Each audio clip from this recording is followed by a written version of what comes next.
Boa noite a todos, sejam bem-vindos à nossa live. Gostaria de agradecer a presença de cada um. Eu vou acompanhá-los durante o evento. Esse evento é uma iniciativa da Embrapa por meio do projeto Baunilhas Brasileiras, desenvolvimento da cadeia produtiva de baunilhas de importância para a gastronomia e a agroindústria. Temos hoje conosco 3 colegas que são parte do projeto, que irão contar um pouco sobre os desafios e perspectivas para a produção de baunilhas no país. Quem vai ser o mediador vai ser o nosso colega Roberto, que eu vou colocar aqui para entrar conosco em breve, e vai continuar a palavra, né? Antes do Roberto entrar, eu gostaria de dar alguns recadinhos para vocês. O primeiro deles é que essa conversa fica gravada, então vocês podem ter acesso a ela a qualquer momento, nesse mesmo link que vocês estão acessando, ela vai ficar aí para sempre, pode tirar dúvidas, né, em qualquer momento. A segunda questão é que a gente está iniciando essa ação de fazer as lives, né, sobre a questão das baunilhas brasileiras. E para que a gente possa assim, detalhar esse assunto, a gente precisaria de muito tempo, né? Então, essa é uma conversa inicial, ela não pretende responder a tudo e a todos nesse momento, né? Mas para que a gente possa conhecer melhor o que vocês gostariam de saber, o que vocês precisam de informação, aqui embaixo, na descrição do vídeo, a gente tem um formulário que vocês podem preencher para receber mais informações sobre outras lives, outras atividades, manuais, né? Cartilhas, outros conteúdos que a gente pretende desenvolver ao longo do projeto que está começando agora. A outra questão que eu gostaria de trazer e lembrar a todos é que a gente adora a interação, então o chat aqui do lado vocês podem conversar, perguntar, tirar dúvidas, e a gente vai tentar, dentro do possível, atender a todos. Então, por favor, pode colocar essas questões. A gente só já coloca que essas questões todas vão ser respondidas no final. A gente vai ter a entrada do Roberto agora, que vai fazer uma introdução, e depois outros 2 colegas do projeto, o Luciano e a Cláudia, que vão falar um pouco sobre algumas questões, né? Então, para que o Luciano entre, eu vou, obviamente... o Luciano não, desculpa, gente, o Roberto. Para que o Luciano entre, eu vou fazer aqui uma pequena apresentação sobre ele. O Roberto Fontes Vieira é pesquisador da Embrapa, agrônomo, formado pela Universidade Federal de Viçosa e tem doutorado na Purdue, não sei se é assim que fala, University, e atua há 30 anos com recursos genéticos de plantas medicinais e aromáticas brasileiras e exóticas. Ele tem pós-doutorado em plantas aromáticas no Royal Botanic Garden e na Universidade de Torino, e atualmente coordena o nosso projeto de baunilhas brasileiras, além do banco de germoplasma de plantas medicinais e aromáticas da região centro-oeste. Então, seja bem-vindo, Roberto, muito obrigada pela sua presença aqui conosco, e passo a palavra para você a partir daqui. Boa noite, Thaisa. Boa noite a todos e a todas. É um prazer, uma satisfação estar aqui com vocês. É uma oportunidade sempre muito boa, né? Estar podendo falar para as pessoas por essas tecnologias modernas. Então, como a Thaisa disse, esse é um projeto novo, né? Um projeto recente que a gente começou esse ano, praticamente, né? Mas é um projeto novo, mas é uma ideia que já vem sendo maturada há algum tempo, né? Sempre foi um desejo trabalhar com espécies nativas da região brasileira, e a baunilha apareceu como uma planta, né, um produto que agrega várias características, né, o fato de ser planta nativa e ter um valor agregado e tal. E a partir daí, desse encontro, né, com esses 2 colegas que eu vou apresentar para vocês aqui a pouco, o Luciano e a Cláudia, a gente começou a formatar esse projeto e apresentamos esse projeto ao Ministério da Agricultura, né, a Secretaria de de agricultura familiar, né? E é um projeto que visa ajudar a estruturar um pouco a cadeia produtiva que existe hoje, ainda muito incipiente, né? Nós temos dois cenários diferentes no Brasil, nós temos tanto de regiões onde já se produz em pequena escala as espécies exóticas de baunilha, e temos regiões aqui como onde eu estou, em Goiás, no Distrito Federal, onde se tem espécies nativas. Então, esse projeto visa trazer um pouco, ver quais são os gargalos que existem, aonde a pesquisa, que a Embrapa atua na pesquisa agropecuária, pode ajudar a melhorar, né? E vocês vão ver com a apresentação dos nossos colegas que existem muitos gargalos, muitos desafios a serem superados para que a gente possa tornar esse produto um produto viável e estruturar essa cadeia produtiva, né? Então, assim, é muito interessante, nós temos planos de fazer várias apresentações, essa é a primeira delas. Participa desse projeto a Embrapa Recursos Genéticos, a Embrapa Agroindústria de Alimentos, vários colaboradores, né, o pessoal da gastronomia, a colega Cláudia aqui, que lidera e conhece toda a turma dessa área, e os produtores, que também têm nos auxiliado, e as comunidades que a gente vai atuar. É um tema muito vasto, né? E vocês vão ver que, pelo que os colegas vão falar, que tem muitos aspectos a serem contemplados. Mas nesse projeto, particularmente, a gente vai tentar fazer um grande diagnóstico desse cenário, dessas cadeias produtivas no Brasil. A gente pretende também fazer uma ação de difusão de conhecimento, do conhecimento que já está gerado, principalmente para as espécies cultivadas, mas trazer isso para que as pessoas possam se apropriar desse conhecimento e também desenvolver as espécies que são nativas, né, transformando elas em produtos viáveis, com qualidade, né? E aí, a partir daí, a gente pretende, essa live é um pontapé inicial para a gente depois, solucionando o problema da pandemia, espero ano que vem apresentar oficinas, workshops que nós pretendemos fazer, além da produção de manuais técnicos e cartilhas para poder ajudar e contribuir, dar a nossa contribuição nesse setor.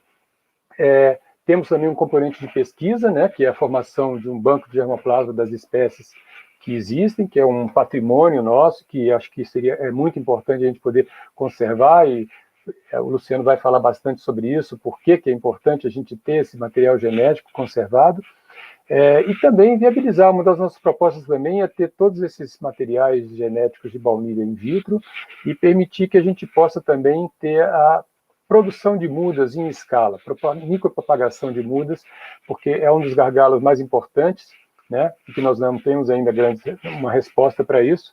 Mas, enfim, então tem alguns componentes de pesquisa também que a gente pretende atuar. Então, basicamente, são esses pilares, né, que a gente vai trabalhar dentro desse projeto, tentando agregar, tanto assim, aqui na região de Goiás, as comunidades que estão envolvidas com isso, como também os produtores, principalmente na região da Bahia. Bom, vou passar a bola para os meus dois colegas, que é o Luciano e a Cláudia. O Luciano vai fazer primeiro uma apresentação e depois a Cláudia na sequência, né? Meu caro amigo Luciano é um especialista em orquídeas, né? Desde muito tempo atua nessa área, ele é um biólogo, né? E que tem uma especialização na área de ecologia, em botânica, aqui na Universidade de Brasília, e tem mestrado também em botânica e atua também na Embrapa Recursos Genéticos desde praticamente a década de 80, sempre atuando com recursos genéticos. Além das orquídeas, atua bastante com as pimentas, que é um grupo de plantas também que não deixam de ser aromáticas, né? Então, tem uma larga experiência com isso tudo. Então, eu passo a bola para o Luciano, e depois a gente segue com a Cláudia, e depois acho que a gente vai poder aí trocar uma ideia, responder perguntas, enfim, aquilo que tiver ao nosso alcance. Luciano, com você. Obrigado, Roberto. Primeiramente, gostaria de agradecer e dizer que é um prazer tê-los aqui conosco. O que nós vamos falar um pouco sobre o papel dessas espécies brasileiras nesse contexto mundial, e desde já gostaríamos de pedir perdão, porque é um tema relativamente novo, muito vasto, como o Roberto falou, mas relativamente novo. Há 5 anos atrás, ninguém ouvia falar em baunilha, em vanila, qualquer coisa relacionada a esse tema, né? A não ser, fora do Brasil, sim, mas aqui no Brasil praticamente ninguém falava nesse assunto. Então, nós vamos começar com o que é a baunilha e qual é a origem dessa baunilha. A baunilha é uma orquídea, já que muita gente não sabe, é uma orquídea que pertence ao gênero Vanilla e é a única orquídea que apresenta frutos comestíveis e também apresenta propriedades aromáticas e é largamente utilizado na indústria, gastronomia e perfumaria. Ninguém se espantaria se alguém dissesse que a origem da baunilha é europeia. Nós estamos muito acostumados com vários temas, por exemplo, baunilha Bourbon, baunilha de Madagascar, baunilha do Tahiti, da Polinésia Francesa,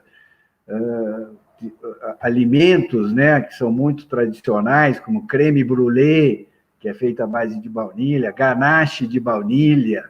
Na Itália tem gelato de baunilha, de vanilha, né?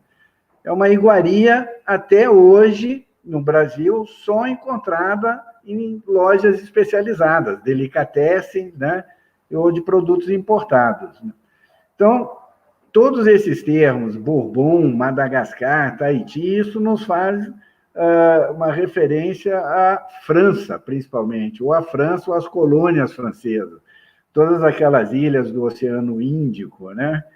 E é uma especiaria conhecida e largamente consumida por países do primeiro mundo, dos países ricos, mas produzida em países extremamente pobres, alguns deles extremamente pobres.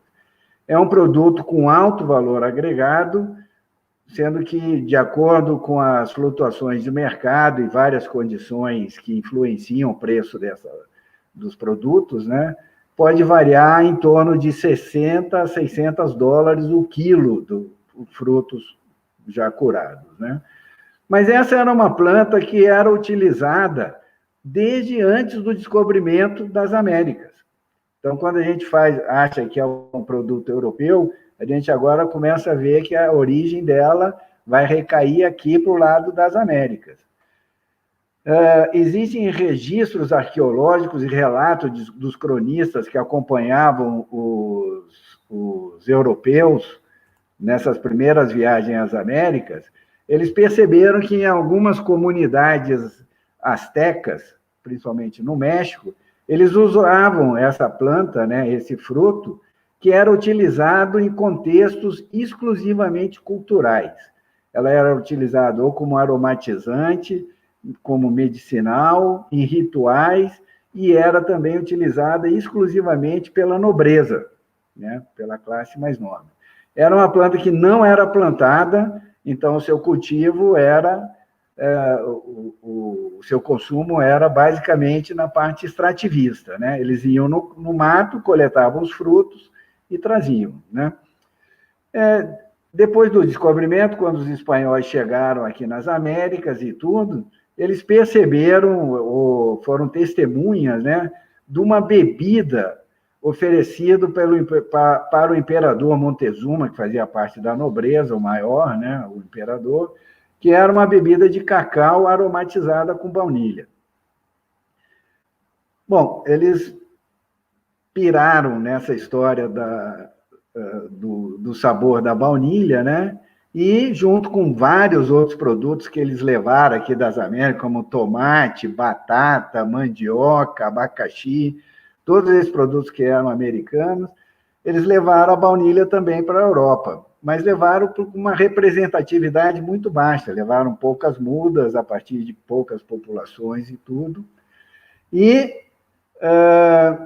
no final de 1700, mais ou menos, 1760, mais ou menos, com toda a propaganda na Europa a respeito das baunilhas, o México passou a cultivar. Até então não era cultivada. Então ele passou a cultivar a baunilha, né? A baunilha, até então, ela produzia frutos normalmente lá no México, porque lá eles tinham um polinizador nativo, né? E o México passou a ser o primeiro e o maior produtor de baunilha, desde aquela época. As plantas foram levadas para a Europa, elas floresciam normalmente, mas não formavam fruto. porque na Europa eles não tinham o polinizador adequado para fazer a polinização e fecundação dos frutos, né? Somente depois de 300 anos de introduzidos na Europa, em torno de 1841, um escravo lá da ilha Reunião, também eram chamadas Ilhas Bourbon, daí vem o nome da baunilha Bourbon, ele descobriu e disseminou o método de polinização artificial, substituindo os polinizadores naturais. A partir daí, quando os polinizadores já não tinham mais importância, né, porque eles descobriram o processo de polinização artificial, a partir daí, outros países, além do México, passaram a produzir baunilha, e Madagascar, em 1870, quer dizer, foi pouco tempo depois que descobriram, passou a ser o maior produtor mundial de baunilha. As baunilhas, de um modo geral, elas perfazem mais de 100 espécies. São mais de 100 espécies de baunilha, né? Elas ocorrem em todas as áreas tropicais, exceto na Austrália. O interesse das baunilhas sempre foi voltado para as propriedades aromáticas que os frutos apresentavam, mas nem todas apresentavam frutos com propriedades aromáticas. Então, dessas mais ou menos 100, 110 espécies, mais ou menos 30 espécies apresentam frutos aromáticos. E todas essas espécies que apresentam frutos aromáticos são do continente americano, desde a América Central até a América do Sul. E elas são chamadas, essas que apresentam frutos aromáticos, são chamadas as baunilhas do grupo aromático, né? E o Brasil, nesse ponto, se destaca, porque ele é o detentor do maior número de espécies de baunilha, de vanilas, né? Então, aqui no Brasil, nós temos mais ou menos 35 espécies, sendo que 20 são endêmicas. O que são espécies endêmicas? São espécies que só ocorrem aqui no Brasil. Mas, infelizmente, aqui no Brasil não ocorre a vanila planifolia.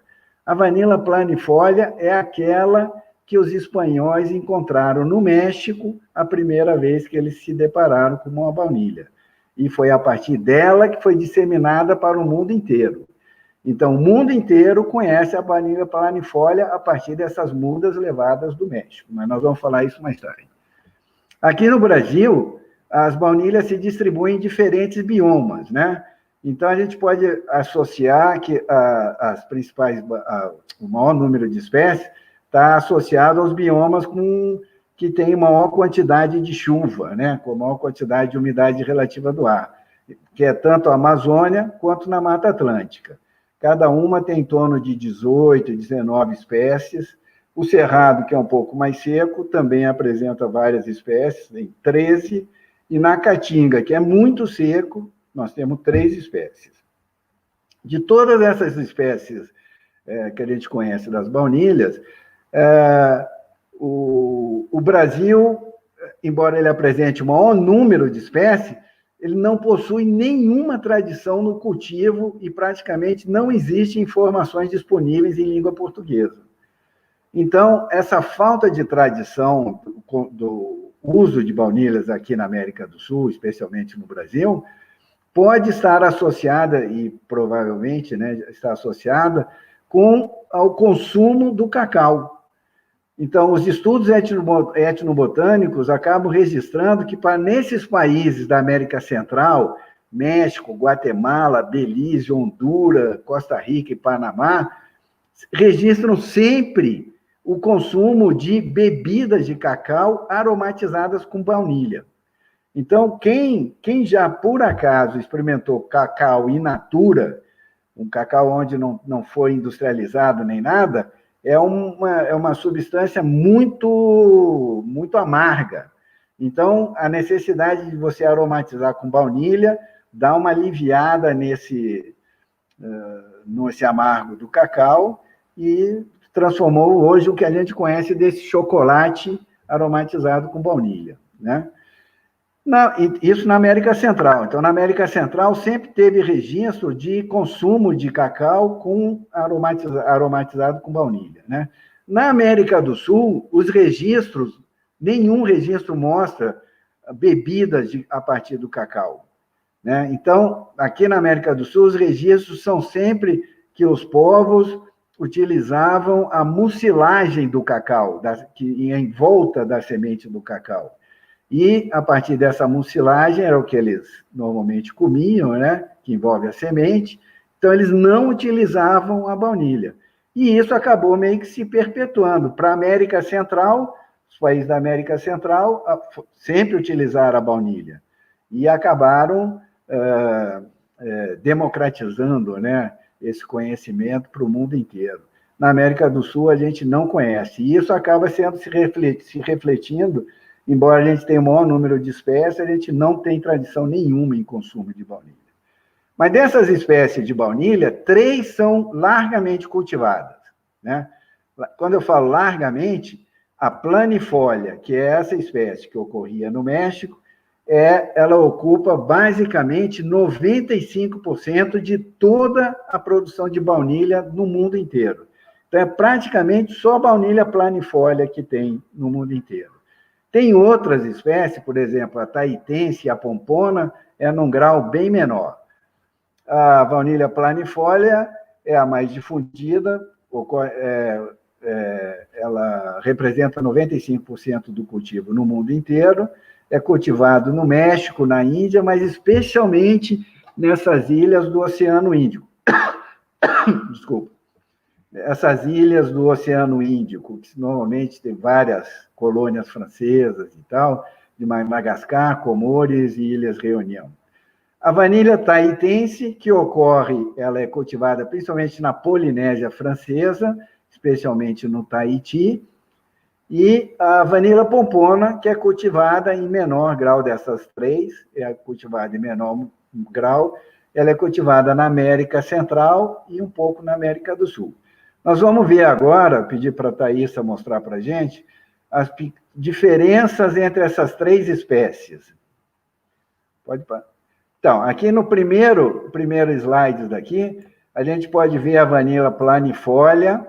Ela é uma espécie, as flores são todas esverdeadas, o labelo, que é essa parte central daqui, essa parte central da flor, o labelo é todo franjado, mas ele é inteiro, as flores são todas esverdeadas, os frutos são mais ou menos alongados, e quando a gente faz um corte transversal aqui nos frutos, os frutos são todos meio arredondados, com essa última figura vermelha que a gente pode ver. A folha da vanilha da planifolia, como a gente pode ver no segunda figura aqui, ela é uma folha mais alargada e tudo. A vanilha tahitense, tem pouco tempo que se descobriu, na verdade, ela é um híbrido entre a vanilha planifolia, da primeira, e dessa segunda, que é a vanilha odorata. Foi um cruzamento que existiu naturalmente entre a vanilha planifolia e a vanilha odorata. A vanilha odorata tem esse labelo fimbriado, como se fosse rasgado, assim, né? E pode passar o próximo, faz favor. Então, a vanilha tahitense ela é muito próxima da vanilha planifolia, mas ela apresenta já o labelo um pouco mais fimbriado, ao contrário da planifolia. O fruto das duas, da planifolia e tahitense, são muito parecidos, e em corte também o fruto é sempre mais ou menos arredondado. A vanilha pompona, o próximo, por favor. As flores são todas amareladas, são bem diferentes da planifolia e da tahitense. As flores são sempre bem amareladas, as folhas são muito largas, são umas folhas bem volumosas, bem largas. Os frutos também são frutos bem grandes, bem largos. E quando a gente faz um corte transversal nesses frutos, esses frutos são sempre mais triangulares. Então, só com essas características, daria tranquilamente para a gente identificar, entre essas 3 espécies que são as mais cultivadas, características morfológicas de fácil reconhecimento, né? Agora nós vamos entrar um pouquinho sobre a parte da reprodução das baunilhas, né? A reprodução sexual, que é a fusão dos gametas, a fusão das células reprodutivas. No caso dos humanos, seria o espermatozoide e o óvulo, né? Nas plantas também. As plantas, em vez de espermatozoide, elas têm o pólen, que são os gametas masculinos, e tem o óvulo, que nem na espécie humana, nas plantas também tem o óvulo, que é o gameta feminino. Então, quando se juntam esses gametas masculinos e femininos, geram, no caso das plantas, geram fruto com sementes e tudo.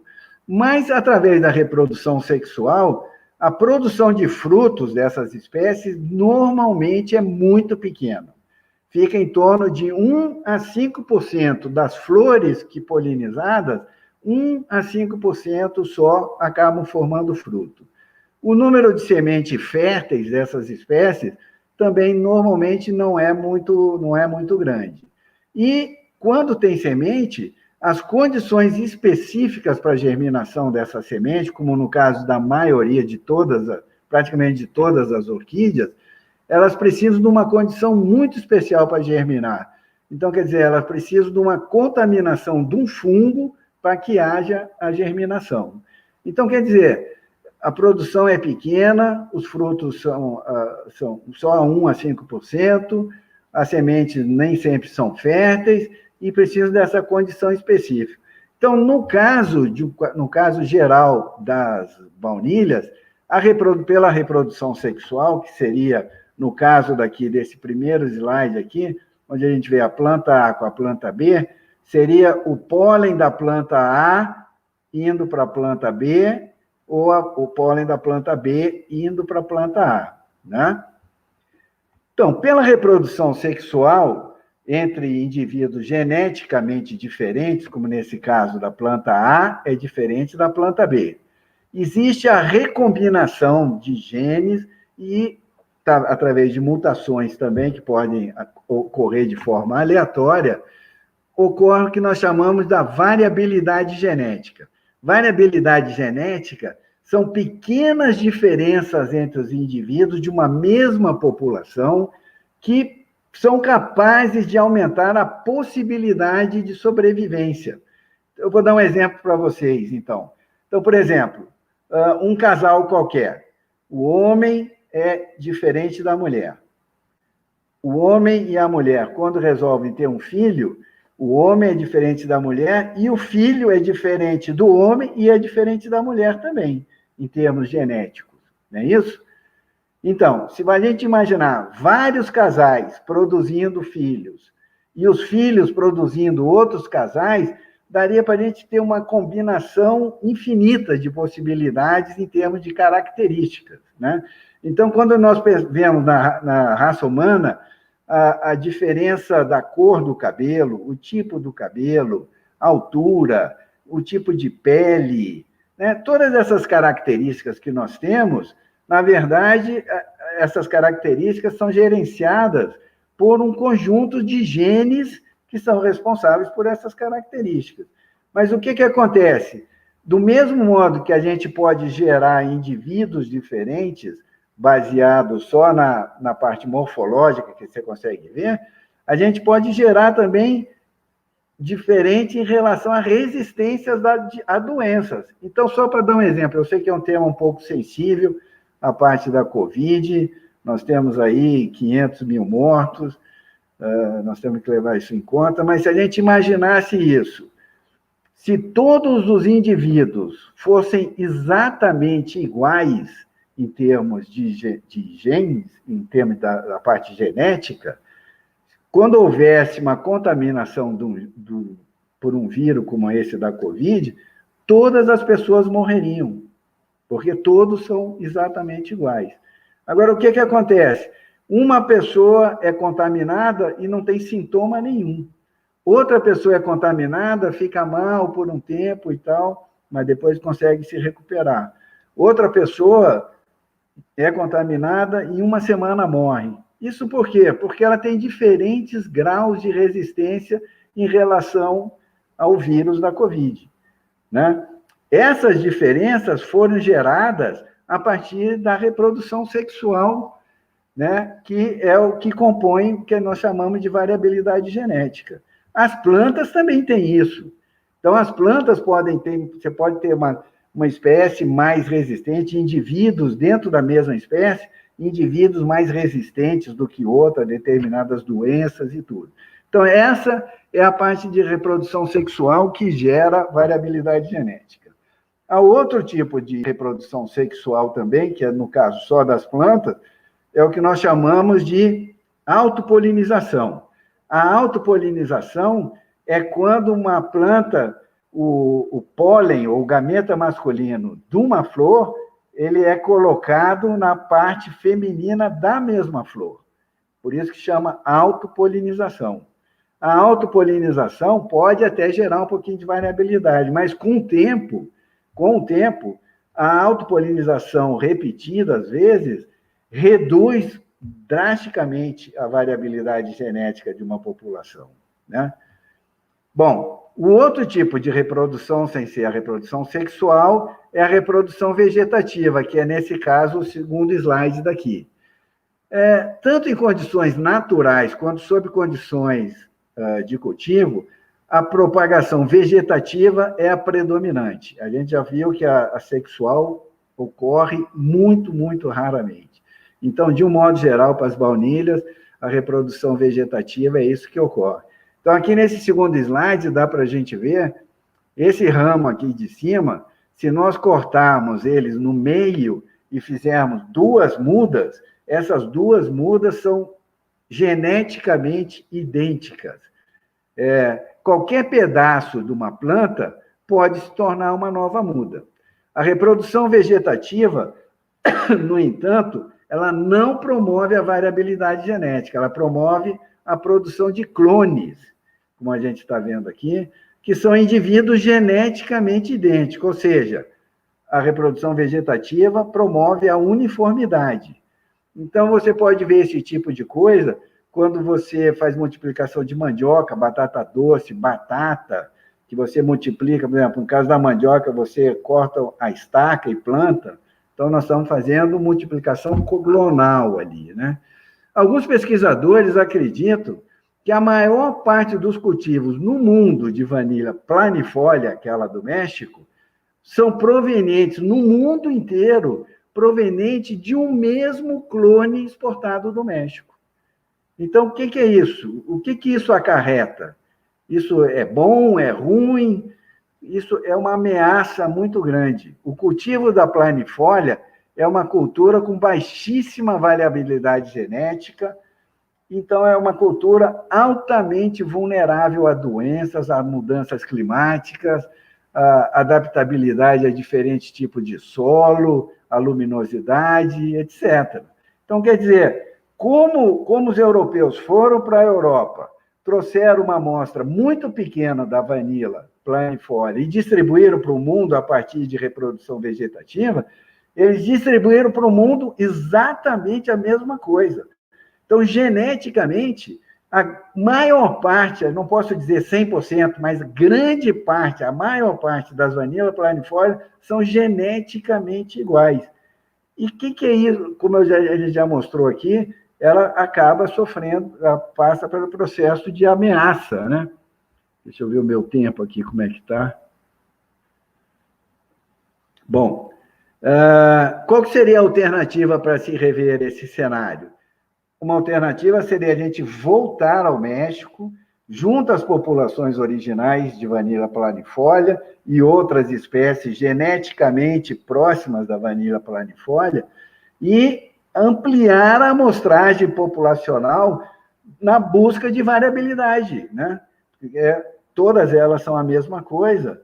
Então, a gente espera que, com mais indivíduos diferentes, nós poderíamos ter uma maior variabilidade genética disponível, né? Para usar, poderia ter alguns indivíduos mais resistentes às doenças e tudo. Mas aqui é um tópico que eu gostaria que todos vocês prestassem atenção.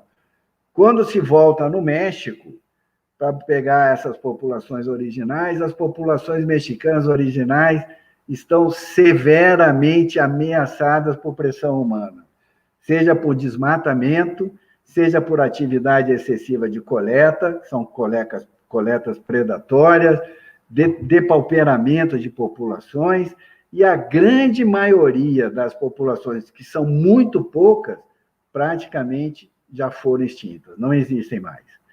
Qual seria uma das formas de se ampliar essa conservação?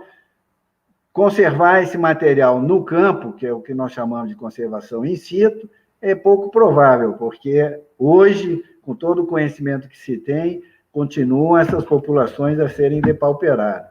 Uma das formas seria, seria coletar esse material, amostras diferentes que existem no México, e trazer para bancos de germoplasma. Quer dizer, seria um tipo de conservação ex situ, fora do local de origem dele, né? Essa, inclusive, é um dos objetivos do projeto que o Roberto já comentou, né? Mas que tipo de características desejáveis a gente gostaria de ver em relação à variabilidade genética? A gente gostaria de ter indivíduos que fossem mais resistentes a doenças, indivíduos que tivessem frutos maiores, indivíduos que tivessem maior intervalo de floração, indivíduos que tivessem frutos mais aromáticos ou com outros perfis aromáticos, frutos indehiscentes, que são frutos que não se abrem, nós vamos ver isso mais tarde. Uma dessas alternativas, já que a cultura da Vanilla planifolia, que é disseminada pelo mundo inteiro, tem uma uniformidade genética muito grande, uma das alternativas tem uma uniformidade genética muito grande e, por esse motivo, está altamente ameaçada a doenças, a várias coisas. Uma das alternativas seria a utilização de algumas espécies brasileiras que ocorrem no Brasil e que são completamente inexploradas e praticamente desconhecidas. Nós temos aqui no Brasil grande número de espécies que possuem frutos aromáticos, que é uma coisa boa, poderiam servir como novas opções para o mercado, com novas composições aromáticas, espécies com frutos maiores, e possivelmente ter indivíduos dessas espécies com fonte de resistência às principais doenças que ocorrem na planifolia. Todas essas características que eu falei, novas opções para o mercado, novas composições aromáticas, frutos grandes, frutos que não se abrem, isso tudo, fonte de resistência, poderia ser passado para a Vanilla planifolia. Isso através de pesquisa, de hibridação, etc. Então, agora nós vamos ver, isso que eu já falei sobre as espécies brasileiras, eu gostaria que a Thaísa passasse a outra figura, algumas espécies que são encontradas aqui no Brasil. Eu vou comentar rapidamente. Essa é a Vanilla baiana. O outro nome que aparece aqui embaixo, Feanta, a parte de taxonomia, os nomes vão sendo mudados de acordo com o passar do tempo, mas pode se chamar Vanilla baiana ou Vanilla Feanta. Por enquanto, nós continuamos com a Vanilla baiana. A Vanilla baiana é uma espécie muito próxima de Vanilla planifolia, então ela poderia ser facilmente cruzada. No Brasil, ela ocorre numa ampla distribuição geográfica, então, quer dizer, ela tem adaptação a diferentes ambientes, ela ocorre tanto em restinga, que é um ambiente mais aberto, quanto em floresta, né? Forma grandes populações, é uma espécie resistente à seca, porque ocorre nessa parte da restinga, em lugar mais aberto, a alta luminosidade e temperatura, e já possui comprovadamente uma resistência parcial ao fungo Fusarium oxysporum, que é o principal problema da Vanilla planifolia do México. Então, essa seria uma das espécies que teria potencial. Bora passar para a segunda, faz favor. A outra seria a Vanilla caliculata. Vanilla caliculata também tem, alguns chamam de caliculata, outros chamam de colombiana.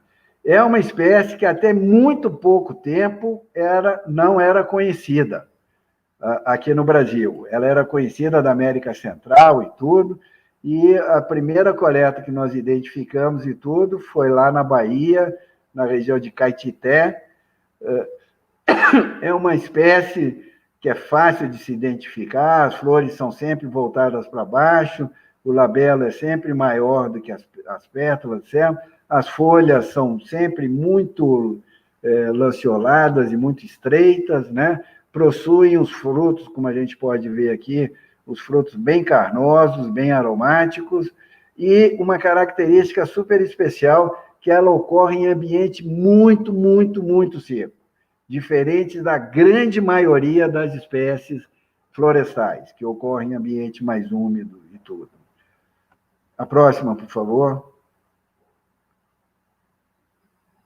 A próxima é a Vanilla camissones, também é próxima da Vanilla pompona. Assim, a caliculata é próxima da pompona, poderia ser facilmente cruzada com ela.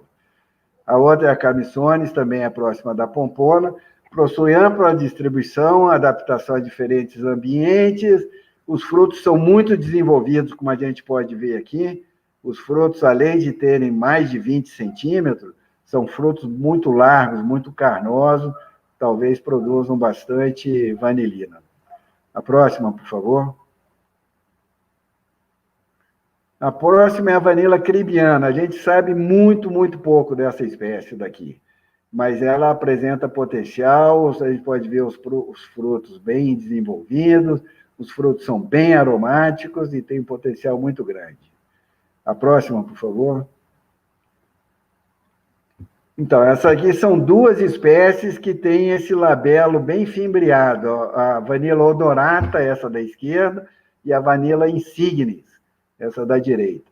As duas produzem frutos aromáticos, e a principal diferença entre elas é que a odorata tem a folha bem estreita, enquanto a insignis não. A insignis forma grandes populações, vegeta tanto em ambiente seco quanto em ambiente úmido. A Vanilla odorata é uma que tem um potencial enorme e é muito pouco explorada, tanto nos outros países da América Central como daqui da América do Sul. Ela é tolerante a ambientes abertos, tolera seca e alta luminosidade, é tolerante a inundações ocasionais, é resistente a certas pragas, especialmente um tipo de percevejo, que é muito comum lá na América Central, e possui alto teor de vanilina. Esse alto teor de vanilina fez com que ela fosse cruzada com a planifolia e desse origem à Vanilla tahitense. A próxima, por favor. A próxima é a Vanilla labello papillata. Ela é uma espécie que foi descrita há pouquíssimo tempo. A ciência, de um modo geral, não conhecia essa espécie, mas apresenta potencial também, tem frutos aromáticos, a gente conhece pouco dela. A próxima, por favor. A pompona. A pompona é, por nós, a mais conhecida. É uma planta extremamente vigorosa, uma planta extremamente robusta. Ela apresenta altos teores de vanilina, existem registros de Vanilla pompona com um teor de vanilina muito maior do que a Vanilla planifolia. Isso não quer dizer que toda Vanilla pompona tenha mais vanilina que a Vanilla planifolia, mas algumas populações lá do Peru apresentam teores inimagináveis, né? Ela é resistente a mudanças climáticas, a doenças, principalmente o Fusarium, que é um dos grandes problemas do cultivo das baunilhas, e tem esse alto teor de vanilina. Quando a gente começa a falar sobre resistência a doenças e tudo, a gente sabe que o cultivo de baunilha aqui no Brasil é muito, muito, muito recente. Algumas experiências já mostraram na Amazônia, mas é uma coisa que não deu muito certo, inclusive de um colega da Embrapa, o Dr. Roma, não foi muito para frente esse projeto, mas no sul da Bahia, ou na Bahia, de um modo geral, nós temos cultivos já bem consideráveis. Então, o que eu quero dizer é que um tempo relativamente pequeno de cultivo, nós já temos registrado a ocorrência de determinadas pragas em plantações na Bahia. Tipo uma ocorrência de uma praga que chama montela, é um cascudinho, um coleóptero, que destrói a planta, vai comendo e acaba matando a planta toda. Então, com muito pouco tempo de cultivo, já temos uma ocorrência de uma praga que só ocorre até agora, no momento, só agora no Brasil. Bom, com essa apresentação que a gente fez dessas espécies brasileiras, nós gostaríamos de deixar claro que nós temos que tomar muito cuidado e temos olhos muito voltados para a parte da conservação dessas espécies, para que não ocorra no Brasil o que está acontecendo hoje no México, né? As populações de Vanilla planifolia no México estão praticamente extintas. Então, as espécies brasileiras apresentam potencial para cultivo, potencial para a produção de vanilina, mas elas ainda não estão prontas para competir com as outras. Então, o nosso papel nessa história toda é trazer todas as informações que a gente tem da Vanilla planifolia e tentar adaptar todas essas informações em relação ao cultivo e a várias outras coisas, adaptar para a realidade brasileira. Muito obrigado, era isso que eu tinha para apresentar.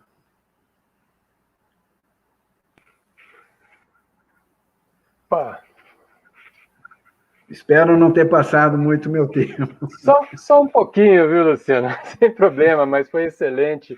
Muito bom trazer esse panorama, né, das principais espécies que são potenciais, né, e esse contraste com as espécies exóticas que são cultivadas já tradicionalmente, né, para a gente poder entender melhor isso, como já foi dito, é um assunto muito vasto, né, a gente poderia ir, só falou na parte mais de aspectos botânicos, né, então existem ainda muitos outros tópicos e muitas outras lives virão para a gente poder ir esclarecendo isso.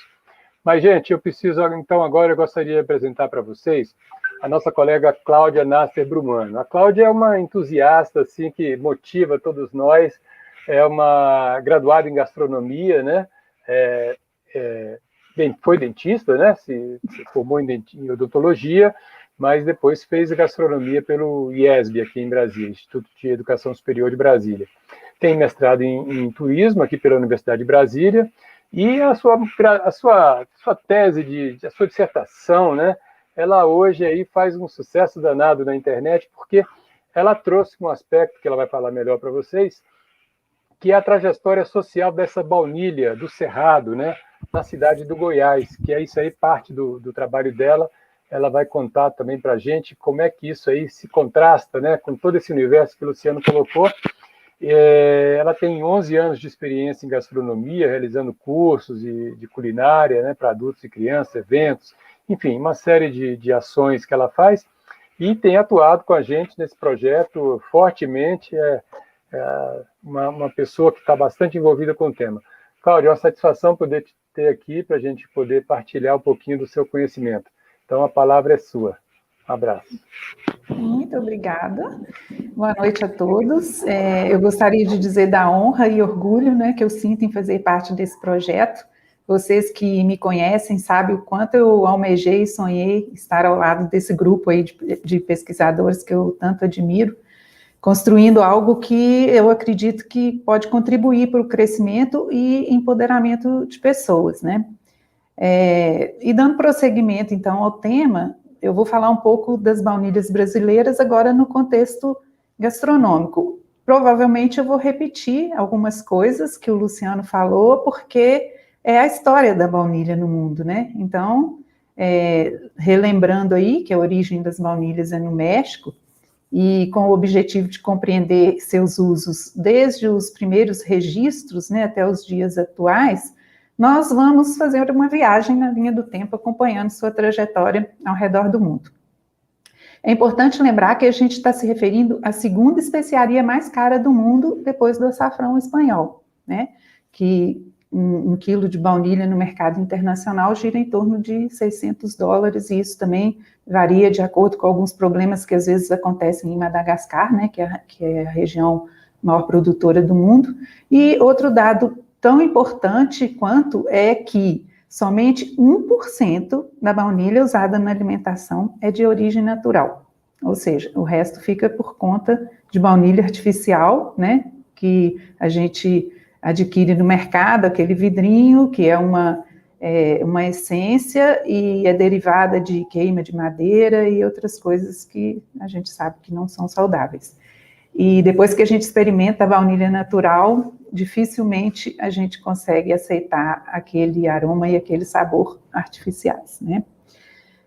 Bom, os primeiros registros, né, do uso, então, estão relacionados a comunidades astecas lá no México, como o Luciano já falou, né? A baunilha era usada como aromatizador nas bebidas à base de cacau, e não levou muito tempo para que os espanhóis que já colonizavam lá a região levassem para a Europa, né? Só que levaram o ingrediente, as plantas, com o objetivo de cultivar, ter suas próprias baunilhas por lá, ok? Mas ficaram uns 300 anos cultivando sem obtenção de frutos, porque esqueceram de levar o inseto polinizador, aí teve aquela história da polinização artificial, que o Luciano também já deixou claro para vocês. Aí, a partir do momento que essa baunilha cai na mão dos confeiteiros franceses e é adicionada em preparos à base de leite e açúcar, ela é convertida em objeto de luxo. Aí elas já sofrem uma mudança de rota, né, que a gente fala dentro da minha pesquisa, que eu estudo essas mudanças, né, na trajetória dos ingredientes, e isso alterou toda a sua história, né, e dessa forma ela é o ingrediente mais usado na confeitaria mundial até hoje, é a baunilha. E o detalhe é que os franceses aí dão início ao cultivo, tanto na própria França, como também em Madagascar e outras ilhas de seu domínio, como o Luciano já falou, né? E a baunilha, que deveria ser conhecida como mexicana, né? A Vanilla planifolia, ela é apropriada pelos franceses e passa a ser conhecida como French Vanilla, ou seja, baunilha francesa, ou Bourbon, ou baunilha de Madagascar. Estão se referindo à mesma baunilha, que tem origem no México, mas que foi apropriada pelos franceses. E como a gente tem conhecimento, a França sempre foi referência mundial, né, na gastronomia e principalmente a gente sabe que hábitos da elite francesa sempre foram copiados, né, ao redor do mundo. Bom, enfim, daí por diante a baunilha efetivamente entra na cena gastronômica, né, usada sempre na confeitaria, nos cremes, bolos, sorvetes e sobremesas em geral. E no Brasil, o que sabemos sobre as baunilhas nativas na gastronomia? Aí a gente sabe que se o México tem a sua história, né, com a baunilha, e a Europa também, né, seus usos e processos culturais envolvendo esse ingrediente, a gente pode dizer que aqui no Brasil também existe um contexto social, histórico e cultural em torno dessas baunilhas. Eu posso falar disso porque eu fiz exatamente essa pesquisa, né? Então, ou seja, até chegar na alta gastronomia, as baunilhas no Brasil, elas percorreram uma trajetória muito interessante e que eu tenho muito orgulho de compartilhar isso, porque faz parte do nosso passado, da nossa história, a gente tem que ter orgulho disso, né? E dentro do estudo de caso que eu realizei na minha pesquisa de mestrado, a proposta foi seguir e analisar a trajetória dessa baunilha na cidade de Goiás, também conhecida como Goiás Velho. Carinhosamente eu chamo de Goiás Velho. Eu tenho um encantamento por Goiás Velho, que é a terra de Cora Coralina, né? E de pessoas muito queridas que eu tive a oportunidade de conviver durante meu trabalho de campo. A propósito, Goiás Velho foi a capital do estado de Goiás de 1744 até 1937. E Goiás tem uma história com essa especiaria. Daí a justificativa maior para meu recorte de pesquisa. Na época que eu comecei os meus estudos, há 5 anos atrás, eu não encontrei nenhuma outra referência sobre o uso de baunilha como eu encontrei lá naquela comunidade. Então, se alguém que está nos assistindo e conhece outro local onde existe o que eu vou contar agora, por favor, compartilhe com a gente, porque merece até um outro estudo, né? Bom, quando eu digo baunilha do Cerrado, eu estou me referindo a 2 espécies encontradas lá em Goiás, e por eles é assim conhecida e denominada, tá? A única distinção que eles fazem é chamá-las de banana pequena, quando eles se referem à vanila baiana, e banana grande, quando eles se referem à vanila pompona, que são as 2 espécies que eu mais encontrei lá. As baianas ocorrem muito na cidade, e as pomponas muito nas matas. E eles também têm outras denominações, como vagem, bagem, bonila, bonina, né? Aí, acho que eu gostaria de até mostrar ao vivo aqui uma pompona, porque a gente vê fotos, né, na internet, mas eu acho que quando a gente... acho que eu estou um pouco perdida aqui. Para cá. Quando a gente vê assim, ao vivo, parece que é mais impactante. Então, essa aqui é a Vanilla pompona, que as pessoas lá chamam de baunilha do Cerrado, e essa é a baiana, que é a menorzinha. Bom, deixa eu voltar aqui para o meu roteiro para eu não me perder. Então, assim, através de uma metodologia específica, né, que era um trabalho de pesquisa, eu acompanhei e entrevistei aquelas pessoas que fazem parte de uma suposta cadeia produtiva, né, porque a gente sabe que ainda essa cadeia não existe efetivamente no Brasil.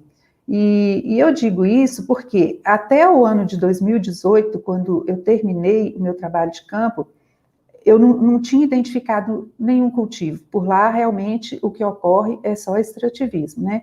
Então, eu entrevistei algumas categorias. Os guardiões de memória, que são aquelas pessoas conhecedoras da história local, né? Os catadores, que assim eles são chamados por lá, né? Pelas pessoas, as pessoas que sobrevivem do extrativismo, eles são chamados de catadores.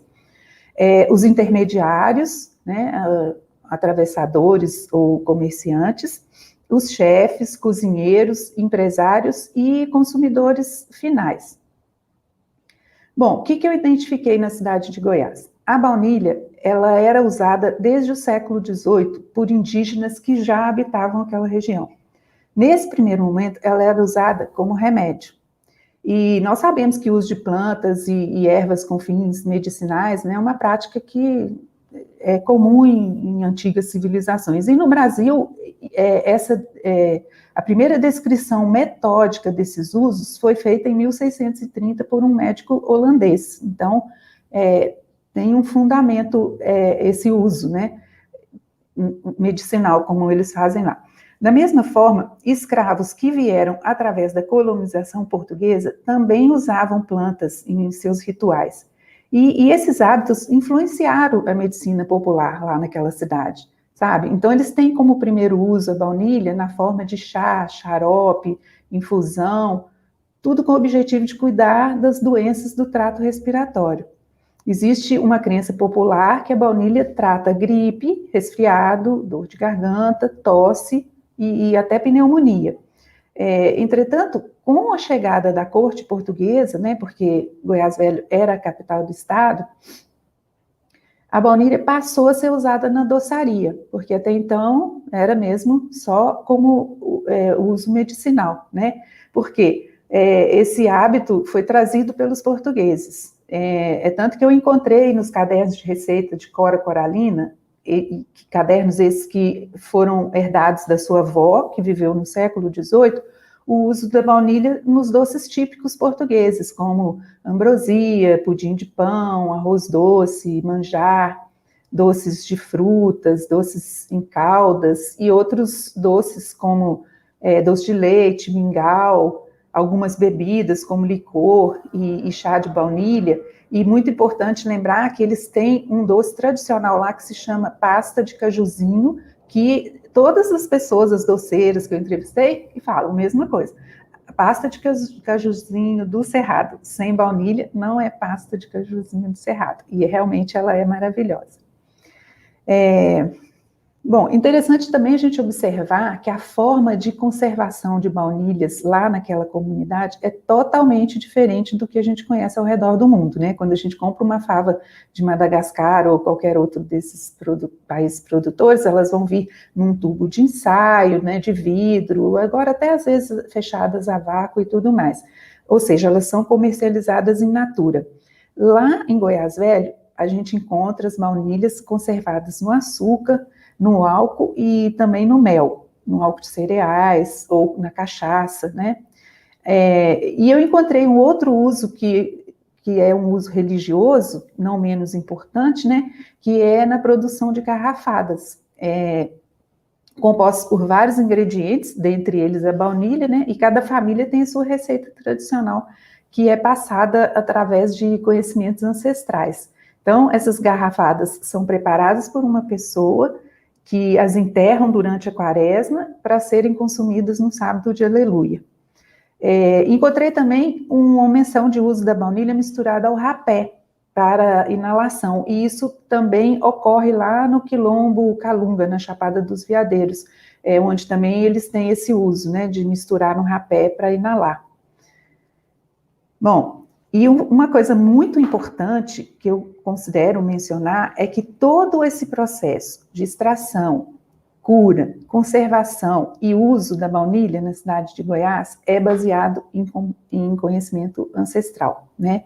E ele é transmitido de geração para geração através da oralidade. Isso é fantástico, né? E eu acredito que esse conhecimento empírico, né, que vem contribuindo para perpetuar essas espécies, né? Tanto das espécies também como dos seus usos lá na cidade de Goiás, porque se esse conhecimento não tivesse sendo transmitido, muito provavelmente isso teria se perdido no tempo, né? Tanto as baunilhas como os seus usos, né? Tanto que, como eu falei, a gente encontra, é muito comum encontrar planta nas hortas, nos quintais, nos jardins, sem falar também da ocorrência nas matas, né? Principalmente em brejos e veredas. Lá você bate na porta lá de alguém para conversar e trocar uma ideia, uma coisa, as pessoas vão te oferecer alguma coisa relacionada à baunilha, vão te mostrar o pé de baunilha, eles têm orgulho disso, isso é muito importante, né? Então, até o ano de 2004, esses usos bem típicos, né, na cultura alimentar de Goiás, ficou bem claro. Era primeiro como medicamento, depois na doçaria, por causa da influência dos portugueses. Então, até 2004, era isso que a gente tinha em relação ao baunilha do Cerrado na cidade de Goiás.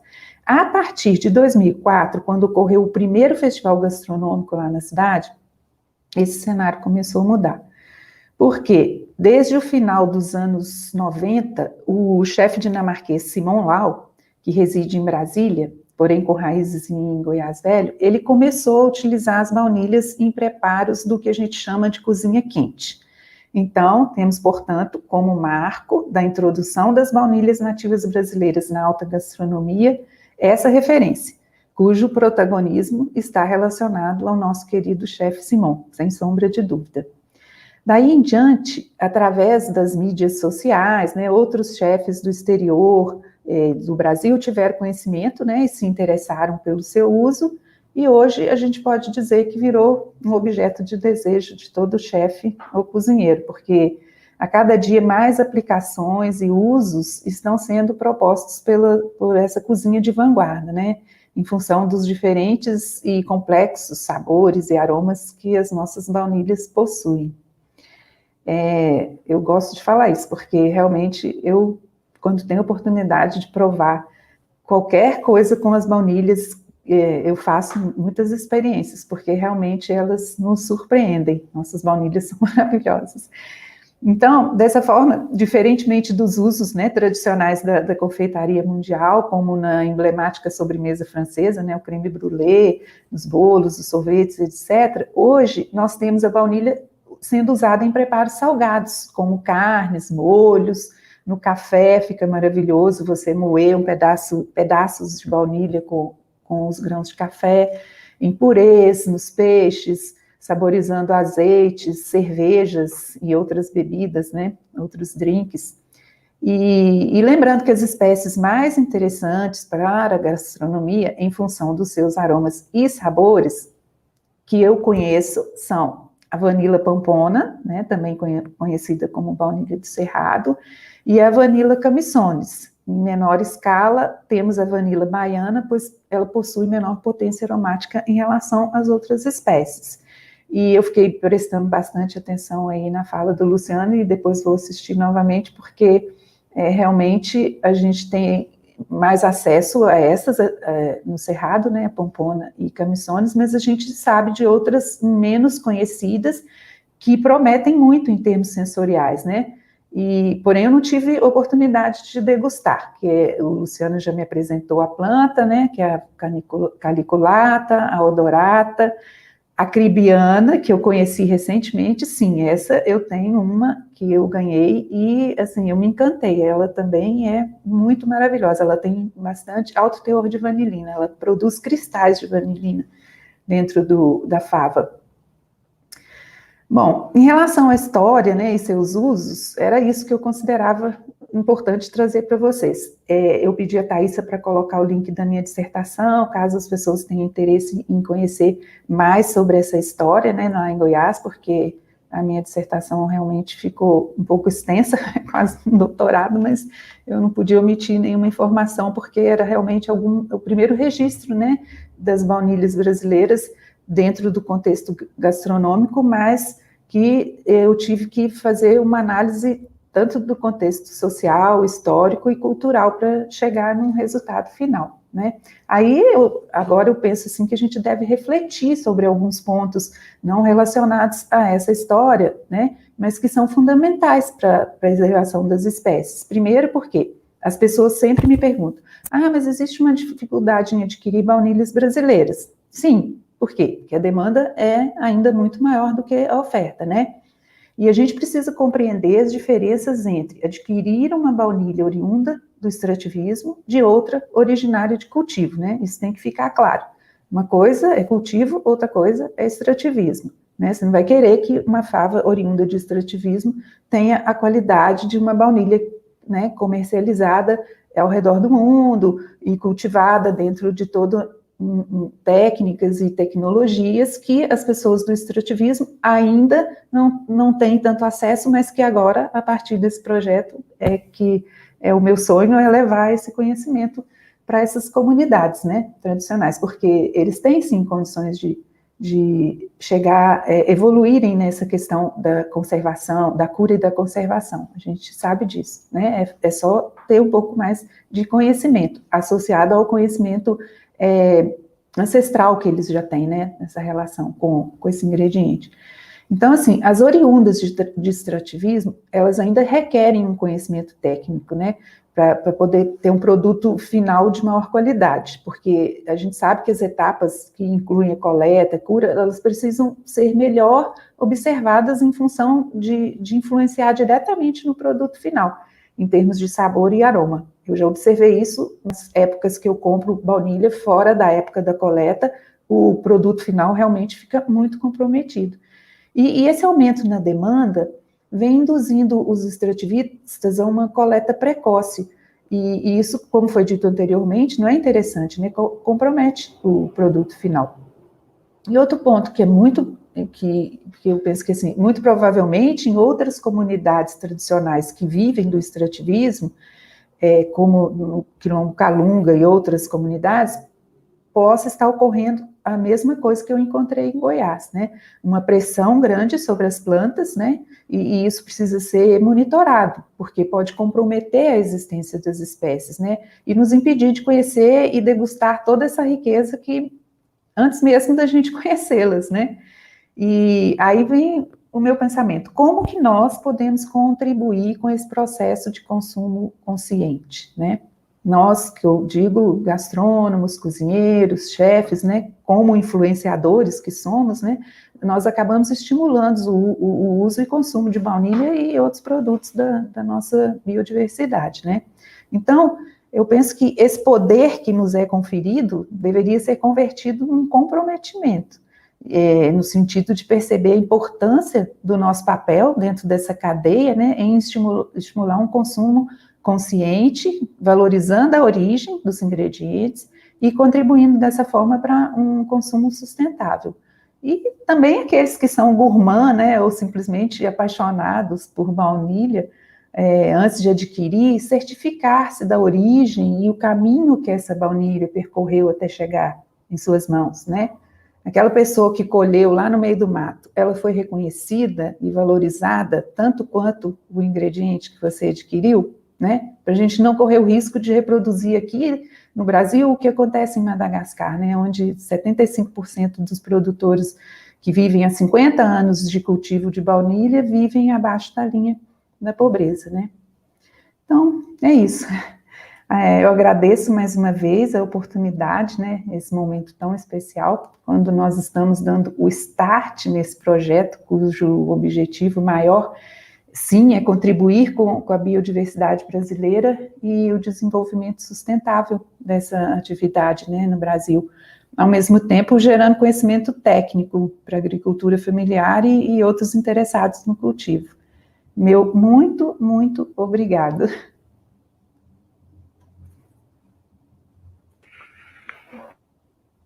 Valeu, Cláudia, parabéns. Nossa, muito bom, né? Acho que eu estou acompanhando aqui os comentários da turma toda, meu papel é esse, né? E tentar trazer essa conversa, assim, para a gente agora bater um papo e esclarecer algumas coisas, né? E, assim, os elogios a vocês dois foram bastante bons, vocês estão de parabéns pelo... Assim, e a gente tocou ainda o topo do iceberg, né? Mas eu vou começar, assim, para a gente fazer um papo aqui, tentar responder as perguntas das pessoas, né? Que tem bastante gente fazendo pergunta. Deixa eu me localizar aqui com a minha cola. Primeiro eu queria fazer uns comentários aqui, né? Porque aqui já teve vários comentários, né? Teve o Zenilton dizendo que fez canjica com fava de vanila baiana, né? E que ficou espetacular, né? O Álvaro Carrara, que ganhou mudas da mãe, que cultiva lá em Ubá, na Zona da Mata, né? E começou um pequeno cultivo. O Elazir, que tem uma baunilheira com mais de 30 anos, né? E que ele cuida e faz o extrato com vodka e álcool de cereais. Então tem muita gente aqui interessante, trazendo coisas bacanas, pessoas que fazem chocolate, enfim, muita coisa. Mas eu vou tentar juntar, né? O desafio aqui é juntar as perguntas, e a gente já está com o tempo assim, já um pouco adiantado, mas vamos lá, a gente acha que pode esticar aí mais uns 15 minutos, uns 20 minutos, para a gente tentar responder algumas perguntas, né? A primeira grupo de perguntas assim que eu fiz, eu acho que talvez seja bem interessante a gente trazer, porque a gente falou pouco disso, né? Foi em relação à quantidade, né, de vanilina que se produz. Por exemplo, o Fábio Paim perguntou se a quantidade das vanilinas que é comparável com as espécies exóticas. Ao mesmo tempo, a Alessandra também perguntou se tem diferença, né, se essas espécies possuem o mesmo aroma e sabor. E aí, tem alguma diferença entre essas espécies no mercado? Quer dizer, alguma é mais rentável, mais cobiçada, porque provavelmente isso deve estar associado ao aroma e o sabor, né? E isso também vai falar um pouco da qualidade, né, do que se faz esse processo. A gente não entrou nesse tema, porque seria um outro tema para uma outra live, falar do processo de cura, né? Mas eu queria ouvir de vocês aí um pouco sobre isso, né? Já que a gente falou um pouquinho das espécies nativas, das exóticas, e como é que vocês veem isso aí. Luciano, quer começar? Fique à vontade. Então, o teor de vanilina varia de espécie para espécie, isso todo mundo já sabe. Mas o teor de vanilina também está diretamente relacionado ao processamento dessas favas, nesse processo de cura. Então, se a cura não for bem feita e tudo, o processo de vanilina não vai alcançar o que a gente poderia imaginar, né? Dessas espécies que a gente apresentou, a maioria quase que absoluta, a gente não tem informação sobre isso. As informações que mais chamam a atenção são para algumas populações ou indivíduos coletados no Peru, no que eles chamam de Brejo de Madre de Dios. Tem várias pessoas pesquisando naquela área lá, tem muita baunilha lá, muita pompona, e eles descobriram algumas populações com teor de vanilina muito maior do que essas espécies comerciais, maior do que a planifolia e maior do que a taitensis, inclusive. Agora, isso não quer dizer que todas as pomponas tenham esse teor, né? Isso foram algumas populações lá no Peru. Dessas outras que a gente mostrou, a vanila baiana, como a Cláudia já mencionou, ela pode estar despontando aí para vários outros nichos de mercado, mas o teor de vanilina da vanila baiana, perto dessas outras, é bem menor do que de todas essas. Você teria mais alguma coisa para falar? Não sei se a Cláudia está ouvindo, mas sim. Eu acho que isso é um aspecto interessante, né, Luciano? Porque as baunilhas, elas, predominantemente, elas têm o seu grande mercado na indústria de alimentos, né? 90% do que se produz no mundo vai para a indústria de alimentos, que usa baunilha de várias formas, né? E uma pequena parte vai ainda para a área de cosmética, que também é uma grande indústria, né? E o que a gente está falando aqui é o setor de gastronomia, que é ainda uma coisa muito incipiente e depende muito da gente conseguir produzir quantidade, né, suficiente para atender esse público. Você não acha, Cláudia? Sim, eu tive muita dificuldade, né, quando eu fui começar meu trabalho de pesquisa, porque é aquilo que o Luciano falou no início. O que a gente tem de informação sobre baunilhas, né, vanilas, a gente tem são trabalhos com a espécie planifolia, né, e poucos trabalhos mais relacionados à botânica. Agora, meu apelo sempre foi esse, quando eu terminei a minha dissertação. Eu sabia que além de preservar as espécies, a gente teria que ter muitos pesquisadores em todas as áreas do conhecimento para poder estudar nossas baunilhas, porque a gente não conhece realmente, né? A gente não sabe teor de vanilina, disso, daquilo. E porque uma coisa é uma baunilha lá que é cultivada no México, outra em Madagascar, aqui no Brasil, a mesma espécie pode se comportar de uma maneira diferente. Até entre as próprias pomponas eu percebo diferença entre as que têm origem na Chapada dos Veadeiros, das que têm origem em Goiás, né? Então, eu acho que agora são pesquisas, e quem está assistindo a gente quem são aí professores, estimular seus alunos a abraçarem esse tema, porque realmente a gente precisa de muita coisa sobre cura, sobre beneficiamento, cura, cultivo. A gente já vai começar, né, a introduzir um pouco isso, mas a parte bioquímica delas, esse uso como medicamento, realmente, se isso, né, procede. Então, é muita coisa aí que a gente tem pelo... Deixa eu, então, trazer uma outra questão, porque eu acho que até fazer já uma pergunta e também uma resposta, porque um dos objetivos desse projeto a gente elaborar um manual, a gente está chamando de manual técnico, né? Mas ele é praticamente uma compilação da literatura que existe, porque não existe tempo hábil para fazer pesquisa com baunilha ainda, é uma planta de ciclo longo, né? E então a nossa intenção é que até o final do ano a gente possa ter isso disponível, tá, para as pessoas, numa forma de PDF, né, disponível, e é também uma cartilha, né, onde a gente possa circular, porque houve aqui uma pergunta se teria informações sobre cultivo, onde encontrar. Tem muita bibliografia aí, eu sugiro o Google Acadêmico, né, que vai encontrar informação mais segura, e perguntou também o Durval Mota se poderia enviar. Então, assim que esse manual estiver pronto, a gente vai poder enviar. Uma outra pergunta aqui, perguntaram aqui para... Espera aí, deixa eu...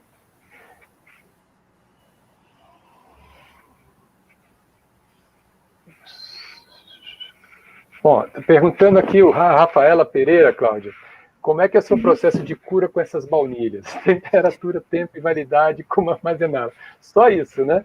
Mas eu acho que é bom até a gente trazer isso à tona, não que a gente vá poder ter tempo para descrever tudo, mas para dizer qual é o desafio, porque a nossa proposta aqui, inclusive nessa primeira live, é mostrar os desafios, né?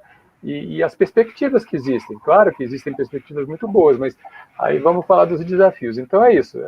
Como é que é esse processo? Bom, Luciana, eu não também tenho... fica à vontade para complementar.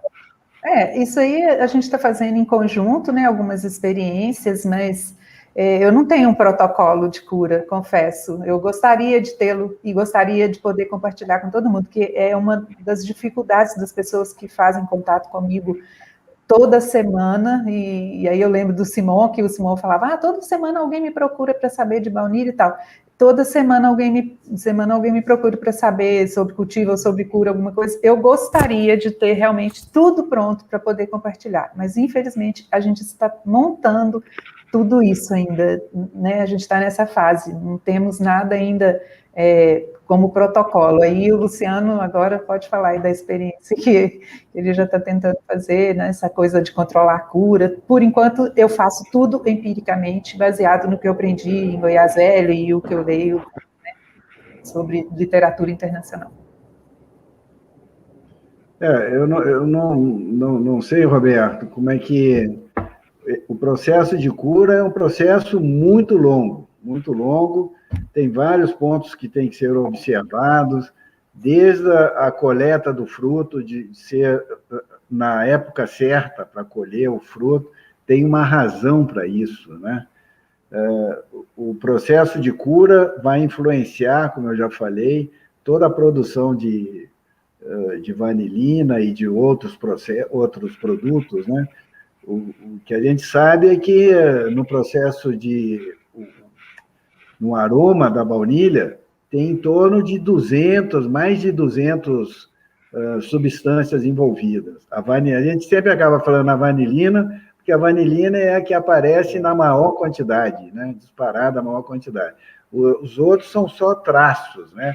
Mas esse conjunto, né, de aroma, de essências e tal, é isso que valoriza o aroma da baunilha natural curada adequadamente, né?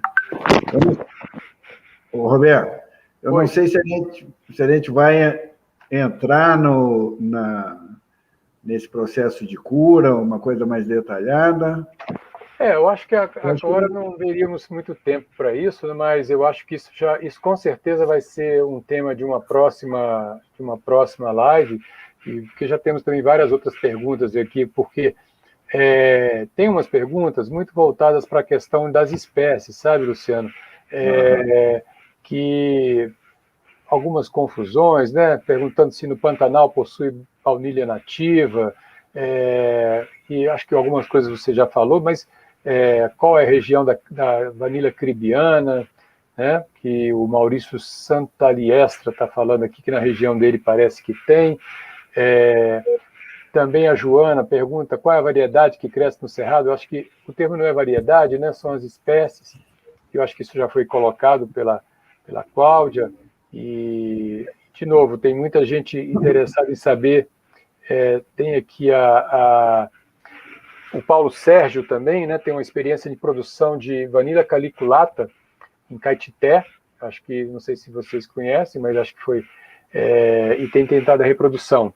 E perguntando qual é a região da cribiana. Quer dizer, são espécies ainda periféricas do que as que a gente já mencionou, né, Luciano? Esse tema é um pouquinho complicado também, porque mostra o nosso desconhecimento, não só do nosso grupo, mas do meio científico também. Por exemplo, a vanila cribiana foi descrita em 2010. Tem muito pouco tempo. Olha só. E a vanila cribiana, ela era tida ali para o norte da América do Sul, alguns lugares da América Central, mais ao sul da América Central, né? Mas é mais para o norte. No Brasil, ela ocorre na parte do Amazonas, mais para o lado do Mato Grosso. Esses são os registros. Aí um dia a Cláudia chegou, Luciano, que baunilha é essa daqui? Falei, isso aí é a baunilha cribiana, mas você coletou onde? Lá no sul da Bahia. E aí é um rapaz que está cultivando lá e tudo, parece com bastante sucesso e tudo, e uma quantidade bem razoável, que ele coletou lá na chácara dele, uma quantidade enorme de plantas. Era uma espécie que era tida só para a região amazônica, Mato Grosso e tudo, agora aparece no sul da Bahia. A própria caliculata, que a gente também, ela era conhecida só para o norte da América do Sul e América Central. Aí, um dia, o pessoal da coleta lá da Embrapa sabiam que a gente gostava de baunilha e tudo, trouxeram a muda de baunilha com flor, com fruto, com tudo. A gente acabou identificando a caliculata aqui na região central aqui do Brasil, em pleno Cerrado. E não tem dúvida de que é ela. E depois dela, o mais curioso é que depois dela, em 2 meses, surgiram 3 pontos com a mesma espécie, que até então não era conhecida para o Brasil. Pois é, Luciano, deixa eu aproveitar aqui e já emendar algumas outras perguntas que estão surgindo aqui.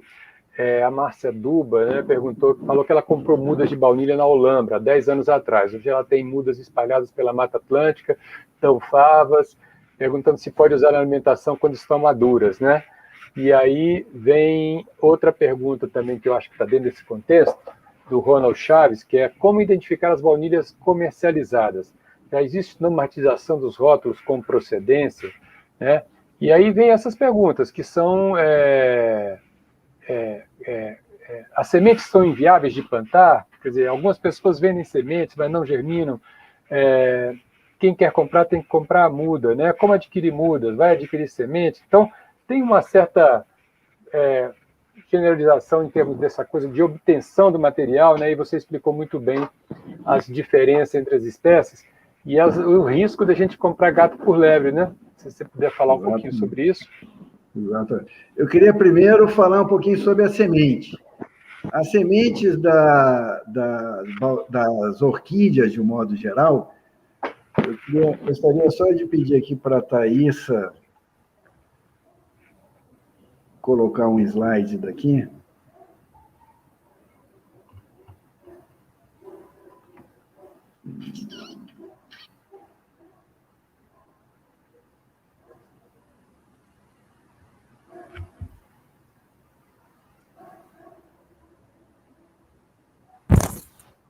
Bom, eu não estou achando aqui, mas tudo bem. Desculpa, Thaísa. As sementes da baunilha, elas são bem diferentes da semente de todas as outras orquídeas. As sementes das orquídeas, de um modo geral, elas são muito pequenas, são muito leves, e ela tem uma membrana em volta do embrião. Essa membrana é exatamente para dispersão pelo vento, né? E o embrião dessas sementinhas, elas precisam de uma condição muito específica para germinar, porque ela é diferente dessas outras plantas que têm um tecido de reserva que vai nutrir o embrião. Então, a semente de orquídeas não tem esse tecido de reserva. Então, é uma semente que precisa ser contaminada por um fungo e o embrião vai se alimentar do fungo que foi contaminado para ela poder germinar. Então, por exemplo, um fruto de orquídea, de um modo geral, produz milhões de sementes. É um pozinho muito fino, que é disseminado pelo vento, que é uma estratégia que a planta tem, porque é muito difícil dela germinar na natureza. Se um fruto de orquídea tivesse milhões de sementes e todas germinassem, a gente só ia ter orquídea, não ia ter outro tipo de planta, não é? Então, é uma estratégia que a planta tem de produzir muita semente, porque pouquíssimas conseguem germinar. Isso em condições naturais. Em laboratório, você consegue produzir isso mais fácil, não é? Então, a gente acaba vendo pela internet também o pessoal oferecendo semente para plantar. Isso, não vou chamar de picaretagem, mas é uma coisa muito próxima disso daí, porque quem não tiver experiência, quem não tiver uma estrutura de laboratório, simplesmente não vai conseguir.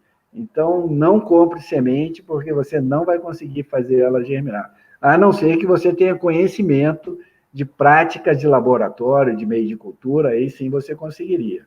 Mas se não for nessa condição, não se consegue. Esse problema de muda é um problema que a gente vem discutindo muito nesse manual também há muito tempo, porque é um gargalo para a gente produzir baunilha, né? Então, por exemplo, se você quiser plantar baunilha planifolia, é uma espécie que não tem aqui no Brasil, você vai ter que importar esse material. Essa é uma opção. A outra opção é você comprar mudas de orquidários idôneos, né? Quando eu falo idôneos, porque, como a gente falou já no início da live, as baunilhas são multiplicadas vegetativamente. Então, você pega um ramo bem grande, corta em vários pedaços, e cada pedaço daquele vai virar uma muda. Só que, ao mesmo tempo que tem toda essa facilidade para produzir muda, tem um risco muito grande, que se você pegar um material desse, um pedaço desse ramo inteiro, que esteja contaminado, quando você passa a faca ali, cada vez que você passar a faca em outros lugares, você vai sair distribuindo essa contaminação. Então, isso é muito fácil isso é muito fácil de acontecer. Então, o grande risco associado à multiplicação vegetativa é a contaminação do material. E o que vem acontecendo hoje no mundo inteiro, quando a gente vê de Vanilla planifolia, como ela tem uma variabilidade genética muito pequena, o que vem acontecendo? Várias plantações dessas vêm sendo contaminadas e vão produzindo mudas contaminadas que vão sendo distribuídas para outros lugares. É uma planta, eu não sei se a gente pode dizer que ela está ameaçada de extinção, porque ela tem em vários lugares e tem várias plantas que são isentas, né, de patógenos e qualquer coisa. Mas, de um modo geral, é um grande risco. Em termos de praga nessa coisa, quando você mexe com fungo, o fungo é muito difícil de você resolver, mas é mais fácil de resolver do que vírus. Vírus é um problema muito sério, porque você não consegue identificar logo no início. O fungo você já consegue, o vírus não. Então, o que vem acontecendo é que a maior parte dessas plantas multiplicadas vegetativamente apresentam um alto grau de contaminação. Então, qual seria a saída? Seria ter laboratórios idôneos que conseguissem multiplicar esse material isento de doenças, que eles chamam de limpeza clonal, né? Como se faz com outras culturas, né, Luciano? Como já se faz para culturas que são de propagação vegetativa, né? Que são submetidas a isso. Ô, gente, estão me avisando aqui que o nosso tempo está ficando escasso, né?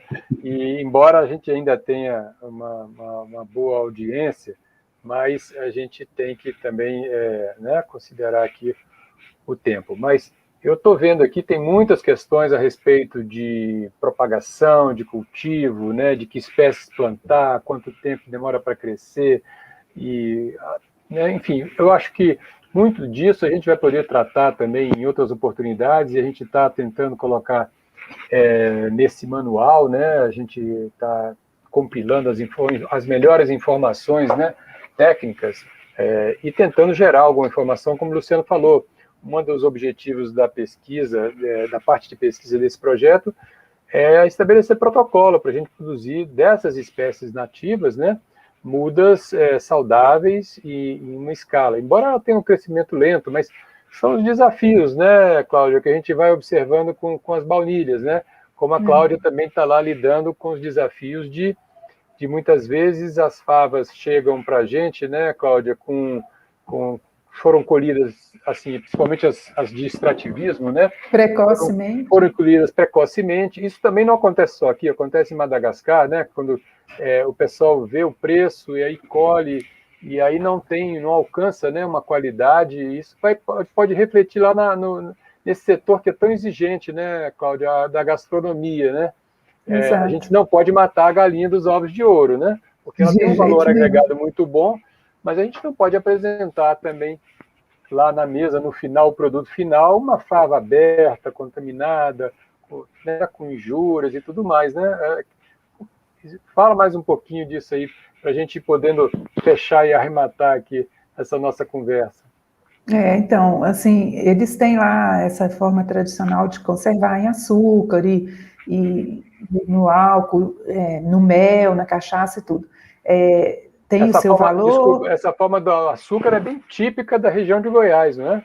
Totalmente. Isso é diferente de qualquer outra coisa que a gente conhece em relação de baunilhas ao redor do mundo, né? Mas é uma coisa muito importante da tradição, da cultura alimentar deles. Então, isso tem que ser preservado, sim.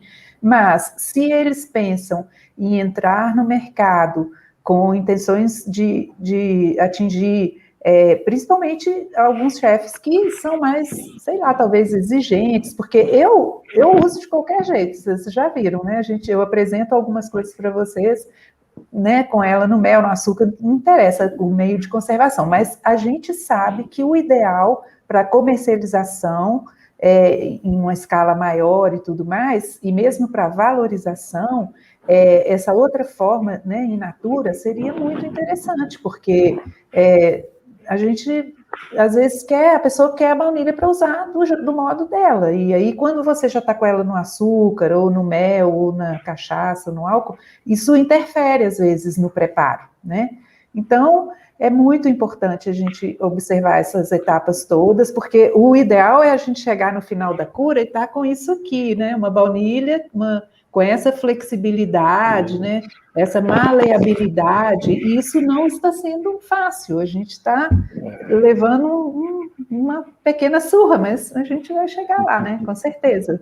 Pena que não dá para sentir o cheiro, né, Cláudia? Não dá, elas estão realmente, essas aqui são maravilhosas. É um processo diferenciado, porque as cultivadas são mais fininhas, né? Então, assim, a quantidade de tecido interno, né, Luciano, tem muita... É um processo muito cuidadoso, né? A cura. Eu acho que a gente vai ter a oportunidade de poder, talvez, se aprofundar um pouco mais nisso. A turma continua aqui mandando perguntas. Não sei como é que está aqui o nosso tempo. Deixa eu perguntar para a nossa chefe, a Thaísa. Mas ela está pedindo para a gente fazer um último comentário aí de todo mundo. Estão perguntando aqui sobre extrativismo, tem muita pergunta, mas infelizmente, gente, eu acho que a gente, para um primeiro papo, ao meu ver, foi excelente. Eu acho que foi bom a gente poder ter trazido isso à tona, né? Todas essas inquietações. Eu vi aqui as pessoas que comentaram, acho que a gente não pode perder esse link. Faço aqui uma recomendação que todos preencham lá o formulário, porque a gente aprende junto, né? Com as experiências de cada um, né? Quantas coisas nós já aprendemos nesse processo, e assim que vai funcionando, né? A ciência, e aí cada qual vai trazendo os seus resultados e seus questionamentos. Então, eu acho que seria muito bom se todo mundo puder preencher, para a gente manter esse conjunto de pessoas aqui interessadas nesse tema, né, nesse desafio, para a gente poder fazer isso de forma tranquila, sem sobressaltos, fazer disso um produto bacana, né, que levou tanto tempo para a baunilha mexicana estar no mercado. Por que as brasileiras não podem estar, né? Tem produtos nossos que estão aí no mercado internacional hoje, como o açaí, que não tem tanto tempo assim, né? Então, a gente também pode chegar lá. Essa é minha expectativa, né? Nossa aposta. Thaísa, eu vou passar a bola de novo para você. Cláudia, agradeço novamente. Luciano, pela participação de vocês, excelente, os comentários foram todos muito bons. Infelizmente, a gente não tem tempo para poder atender todas as perguntas, mas eu acho que os contatos, né, Thaísa, vão estar aqui disponíveis para a gente poder atender. E é isso, pessoal. Um grande abraço a todos, uma boa noite. Luciano e Cláudio, se vocês quiserem também, né, dar umas últimas palavras, fiquem à vontade. Bom, gostaria de agradecer a oportunidade. É sempre bom a gente poder repartir um pouquinho de informação. Pena que a gente tem pouco tempo, mas novas lives virão. Podem esperar. Pode esperar, isso mesmo.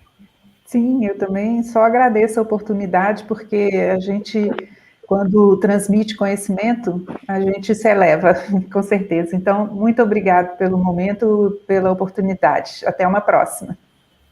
Ótimo. Só uma coisinha rápida, Thaísa. No formulário tem lá um campo de temas que são importantes, né? E eu vi que tem vários temas que a gente já pode ter uma sinalização para a gente trazer nessa próxima live outras pessoas para poderem estar conversando com a gente. Bom, então era isso, só que eu queria dizer, está todo mundo aqui parabenizando, né? De fato, seria impossível a gente tentar responder tantas questões em uma hora e pouco, né? Nossa ideia, idealmente, era fazer 1 hora de live, já estamos com 1 hora e 40, porque o assunto rende, né? Mas é isso, assim, todos foram, os nossos colegas aqui falaram muito bem, nos deram bons nortes, né? Como eles disseram, aqui, para quem está com dificuldade de achar, logo embaixo do vídeo tem o nominho da Embrapa, tem uma marca e uma abinha que você consegue abrir de descrição, onde tem esse formulário para que você possa preencher, tem a dissertação da Cláudia e outras formas de contato com a gente. Então, vai lá, preenche, porque além da gente saber as informações de vocês, a gente vai poder, então, fazer aí uma pesquisa para saber quais são os temas que vocês têm mais interesse, né, em ouvir mais sobre as nossas baunilhas que nos geram tanto interesse e curiosidade. Agradeço também, né, Luciano, Cláudia, Roberto, pela oportunidade de estar com vocês nessa atividade que não é só uma atividade profissional, mas é também uma paixão, assim como alguns quem não tinha nesse projeto já pegou esse bichinho da paixão do tema, né? E é Nós isso. também queremos agradecer você, viu, Thaisa, por nos ajudar aqui nesse processo de colocar isso aqui para andar, e contamos com a gente fazer isso novamente, mais vezes. E a todos que estiveram até com a gente até agora, né, assistindo e participando, fiquei muito satisfeito com o resultado, muito bom. Foi muito bom, e aí queria agradecer também os outros colegas do projeto, já vi aqui Selma, Isso. Gustavo, Zenilton, respondendo várias Rosa, perguntas. Zenilton. Rosa. Isso. Bom, a gente pode descrever. Gustavo. Isso, Gustavo. Então, quem mais que faltou aí para a gente falar? Então, todos aqui conosco, e em breve eles também devem participar, viu, gente? Cada um com a sua área de conhecimento, a gente vai ter outros colegas que vão participar das próximas conversas. Exato. E teremos novos convidados também. Tá bom? Então é isso, agradecemos o tempo, a colaboração e até a próxima. Até a próxima, pessoal. Tchau, tchau. Um abraço a todos.